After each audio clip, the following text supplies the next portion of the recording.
కాంగ్రెస్ ప్రభుత్వంపై మాజీ MLA Bollam Mallayya Yadav fire అయ్యారు. ప్రభుత్వ వైఫల్యాలు ఎండగడితే దాడులకు పాల్పడుతున్నారని మండిపడ్డారు. రాష్ట్రంలో కాంగ్రెస్, కేంద్రంలో బీజేపీ పక్కా ప్రణాళికతో డైవర్ట్ పాలిటిక్స్ చేస్తున్నాయని ఆరోపించారు. ప్రజలు అమాయకులు కాదని ప్రతి పరిమాణం గమనిస్తున్నారని, అలాగే వచ్చే ఎన్నికల్లో కాంగ్రెస్ పార్టీకి బుద్ధి చెప్పడం ఖాయమని తెలిపారు. ఇక త్వరలో రాబోయేది బీఆర్ఎస్ ప్రభుత్వమే అని అంటున్న బొల్లం మల్లయ్య యాదవ్తో మా నల్గొండ జిల్లా correspondent Shankar face to face. BRS party విస్తృత స్థాయి సమావేశం నిర్వహించారు. దీనికి ముఖ్య అతిథిగా హరీష్ రావు పాల్గొని కొన్ని యాడ్ కామెంట్స్ చేశారు. మనం అడిగి తెలుసుకునే ప్రయత్నం చేద్దాం. మనతో పాటు కోదాడ మాజీ ఎమ్మెల్యే బొల్లం మల్లయ్య యాదవ్ గారు ఉన్నారు. అన్న చెప్పండి, హరీష్ రావు మార్పు మొదలైంది అని అంటున్నారు, ఏంటన్న మార్పు? ప్రజలు ఏ ఆశలతోనైతే మార్పు రావాలని ఈ రాష్ట్రంలో కాంగ్రెస్ని అధికారంలోకి తీసుకొచ్చారో ఆ ఆశలు నిర్వీర్యమైనాయి, ఆడి ఆశలైనాయి.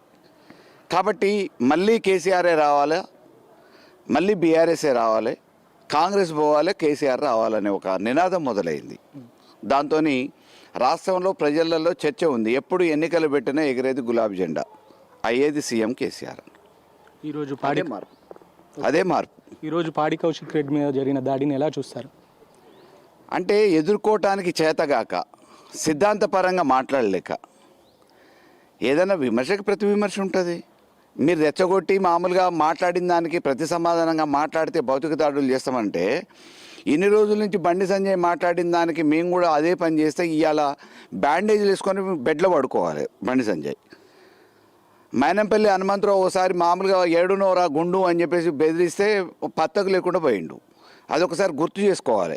అటువంటి పరిస్థితి మేము గాంధేయవాదులుగా కేసీఆర్ గారి నాయకత్వంలో పనిచేస్తున్నాం కాబట్టి స్వచ్ఛమైన తెలంగాణ వాదులుగా అటువంటి పరిస్థితి ఉండొద్దు, శాంతి భద్రతల సమస్య తలెత్తొద్దు అని చెప్పేసి మేము అనుకుంటున్నాం. కాబట్టి క్రమశిక్షణ కలిగిన పార్టీ, కేసీఆర్ సైనికులుగా మౌనం వహిస్తున్నాం. కాబట్టి ఇష్టం వచ్చినట్టు బండి సంజయ్ మాట్లాడుతున్నాడు. మళ్ళీ ఇంకోసారి పునరావృతం అయితే ఆ విషయం ఏదో సంజయ్కి చూపించాల్సి వస్తుంది. కాబట్టి ఈరోజు భౌతిక దాడులు సమాధానం కాదు. దీనివల్ల అనేక రకమైన సమస్యలు మొదలవుతాయి. శాంతి భద్రత సమస్య మొదలైతే వ్యాపారాలు దెబ్బతింటాయి, వచ్చే వ్యాపార సంస్థలు రావు. కాబట్టి ఈరోజు రాష్ట్రాన్ని విచ్ఛిన్నం చేయాలని కోరుకునే దాంట్లో మరి బండి సంజయ్ ఉన్నాడేమో తెలియదు, ఎప్పటికప్పుడు రెచ్చగొట్టే మాటలు మాట్లాడుతున్నాడు. ముఖ్యంగా ధాన్యం కొనుగోలు విషయంలో చాలా జోప్యం జరుగుతుంది. ఈ విషయాన్ని ఎలా చూస్తారు? బస్తాకు ₹2 కమిషన్ ఉత్తమ్ కుమార్ రెడ్డికి పోవాలి, డిఫాల్టర్ అయిన రైస్ మిల్లులకి పర్మిషన్లు ఇచ్చి పైసలు తీసుకోవాలి. ఆయనకు సంపాదన తప్ప మరో మార్గం లేదు. రాష్ట్ర వ్యాప్తంగా ఈరోజు ధాన్యం కేంద్రాలు ఫోటోల కోసం ఫోజులు ఇచ్చి రిబ్బన్లు కట్ చేస్తున్నారు, కొబ్బరికాయలు కొడుతున్నారు తప్ప కొనే నాదులు లేడు. రైతులు మొత్తుకుంటున్నారు. అకాల వర్షాలు వస్తున్నాయి, ధాన్యం తడిచిపోతుంది. అనేక రకమైన ఇబ్బందులు. 15 రోజులైన ఐకేపీ సెంటర్ల లారీలు, సుత్రీలు, బస్తాలు ఎత్తుకునేటోళ్ళు లేడు, అమాలి లేరు.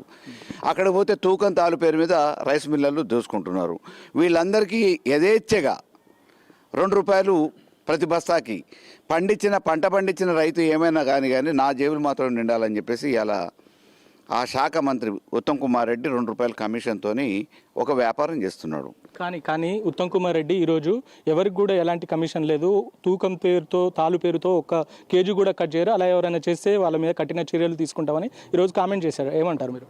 గాల్లో హెలికాప్టర్లలో దిరుక్కుంటూ మాట్లాడితే కాదు, క్షేత్రస్థాయిలో పరిశీలిస్తే తెలుస్తుంది. అతను మామూలు వ్యవహారం తెలియదు ఏం కాదు ప్రజలకి. కాబట్టి చెప్పేవి శ్రీరంగ నీతులు, దూరేది వేరే అని చెప్పేసి అని అన్నట్టు ఉత్తమ్ కుమార్ రెడ్డి మాట్లాడితే మాత్రం శ్రీరామచంద్రుడి లెక్కనే మాట్లాడతాడు, హరిచంద్రుడి లెక్కనే మాట్లాడతాడు. చేసేది అంతా అవినీతి పనులు, అబద్ధాల కోరు. అటువంటి నాయకుడి గురించి మాట్లాడుకోవటం వృధా. ఇవాళ రేవంత్ రెడ్డి సర్కారు మామూలుగా అవినీతికి నిలయమైపోయింది. వచ్చిన వెనువెంటనే గతంలో రైస్ మిల్లర్లో ఉన్న ధాన్యాన్ని కొనుగోలు చేయడానికి ఆ ధాన్యం రైస్ మిల్లర్సే తీసుకుంటామనంటే అంత కాకుండా తక్కువకి కోట్ చేపించి, సిండికేట్ చేపించి ఆ కమిషన్ని కోట్ల రూపాయలు బుక్కిన మంత్రి ఉత్తమ్ కుమార్ రెడ్డి. దాంట్లో తిలా పాపం తలా పిరికెడ్ మాదిరిగా అందరికీ కమిషన్లు ఉండొచ్చు. కానీ ఈరోజు రాష్ట్ర ఖజానాన్ని కొల్లగొడుతున్నారు, రైతుల జేబులకు చిల్లులు పెడుతున్నారు, యూరియాని కనీసం సప్లై చేసే పరిస్థితిలో లేరు, ధాన్యాన్ని కొనుగోలు చేసే పరిస్థితిలో లేదు. వాళ్ళ జేబులు నింపుకోవడానికి టైం సరిపోతుంది, హెలికాప్టర్లలో చక్కర్లు కొట్టడానికి వాళ్ళ పదవుల్ని అడ్డం పెట్టుకుంటున్నారు. బీఆర్ఎస్ పార్టీ రైతులకు చేసింది ఏం లేదు. నిన్న కేటీఆర్ రైతులపై ముసలి కన్నీళ్లు కారుస్తున్నారని కొంతమంది కాంగ్రెస్ ఎమ్మెల్యేలు కావచ్చు, ఎమ్మెల్సీలు కావచ్చు అంటున్నారు. మీరేమంటారు? ప్రజలే ఇవాళ ప్రత్యక్ష సాక్షులు. బీఆర్ఎస్ ప్రభుత్వంలో టైం వచ్చింది అని అంటే టక్కన సెల్ ఫోన్లల్లో ఎకరానికి 5,000 రూపాయలు చొప్పున ప్రతి కారుకి సంవత్సరానికి 10,000 రూపాయలు పడ్డ అనుభవాలు ఉన్నాయి. ఎప్పుడు కూడా డోకాబాజ్ చేయలే రేవంత్ రెడ్డి కేసీఆర్ 10,000 ఇస్తున్నాడు, నేను 15,000 ఇస్తా, 3 పంటలకు ఇస్తా అని చెప్పిన రేవంత్ రెడ్డి ఇవాళ 4 పంటలు అయితే 1 పంటకి ఇచ్చిండు, 3 పంటలకు ఎగ్నామం పెట్టాడు. అటువంటి దగులుబాజీ మాటలు మాట్లాడే రేవంత్ రెడ్డి ఇంకా రైతులకు మేము ఏం చేయలేదంటే యూరియా ఇయ్యలేని దద్దమ్మ ఇవాళ ఏదేదో మాట్లాడితే ఏం సమాధానం చెప్తాం. కాబట్టి రైతుల పాలిట ఎవరు చేసిరు, ఏ ప్రభుత్వం అండగా ఉంది అని అనేది ప్రజలే ప్రత్యక్ష సాక్ష్యం. రైట్. సో మొత్తంగా ఇది ఇక్కడ పరిస్థితి. రైతుల పాలిట ఏ ప్రభుత్వం చేసిందన్నది ప్రజలకు తెలుసు అని చెప్పేసి కోదాడ మాజీ ఎమ్మెల్యే బొల్ల మల్ల యాదవ్ చెప్తున్నారు. గత ప్రభుత్వంలో రైతులకు రైతు బంధు 10,000 వేశారు, రేవంత్ రెడ్డి 15,000 వేస్తా అని చెప్పేసి కూడా తను మాట తప్పిన జాబితాలు అయితే కనపడుతున్నాయని చెప్పేసి కోదాడ ఎమ్మెల్యే బొల్ల మల్ల యాదవ్ గారు చెప్తున్న పరిస్థితి కనపడుతుంది. కెమెరా పర్సన్ శంకర్తో శంకర్, ప్రైమ్ నైన్స్, కోదాడ నుండి.